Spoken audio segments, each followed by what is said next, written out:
I was raped, and they told me I lied about it. I think you're one of those people that's taken away from my true victims. How does a sexual assault victim go to the police for help and end up in handcuffs?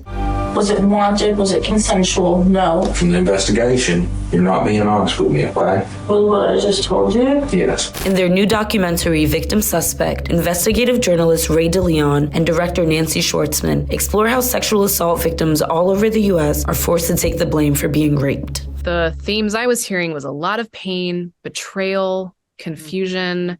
There really wasn't a path forward for them to find justice. So sometimes it just was like, this happened to me. I'm going to live my life, whatever that looks like. How can you tell me that I'm lying to you when there are no cameras? We don't have to, say our opinions about the behavior. We can actually show it. The film shows how the police employ deceptive evidence, an interrogation technique where they lie about evidence to solicit confessions. These tactics work well with perpetrators, but can quickly turn victims into suspects. If you continue to lie to me, this is about to go south.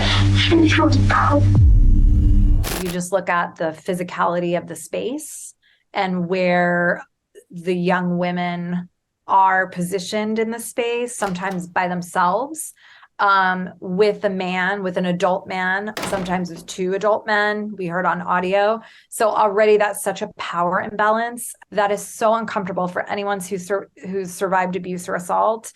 The girls are positioned in a corner. You see physically one of the detectives getting closer to one of the girls, moving his chair closer, physically touching her body, right? So that's one thing. That's not even spoken yet. Was there a point with the investigation where you felt like the police you knew they weren't believing you? And the detective told me he didn't hold you down. That's not rape.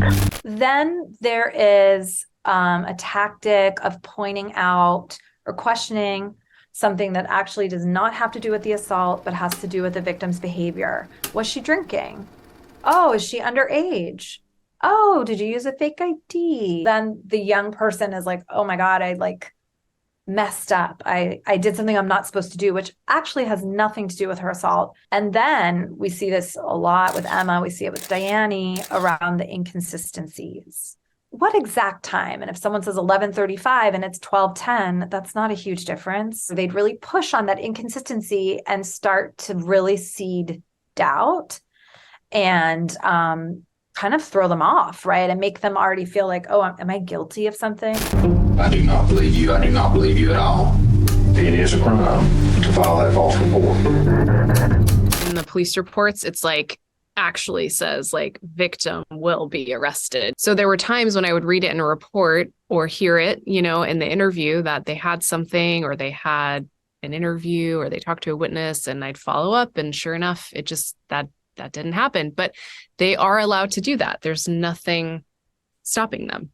The public really appreciates them, I've noticed, when they do publicize these arrests. So for Emma, for instance, you Google it, you look at the comments on Facebook, and it's like, wow, can't believe this person would do this. I'm so glad they caught her. The message that they send to all the sexual assault survivors in their community is that if the police don't believe you, they might prosecute you.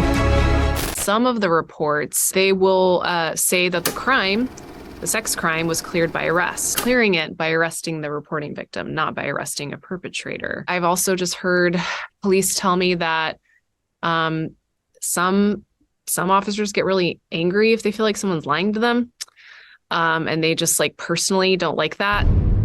We all carry around, it's been proven, sort of false numbers about how many people make it up, right? There's a trope that women lie, and we show that in the film. Police officers carry that bias as well. So there are already many of them, if they're not trained well, and if they haven't known anyone to have survived a rape, or I've never heard of a rape this way, or how come you're not bruised in the face? That doesn't sound that bad. It's a little bit of we don't care, we don't have time, and we don't believe you. And I think what happened with Me Too, it's such an interesting question to think about. Is this a backlash? I think no one was ready for the amount of reports and the amount of rapes that come in. And I think there is a cognitive dissonance around believing that it happens actually as much as it does. I was the one who said to her, "Baby, you need to go to the cops.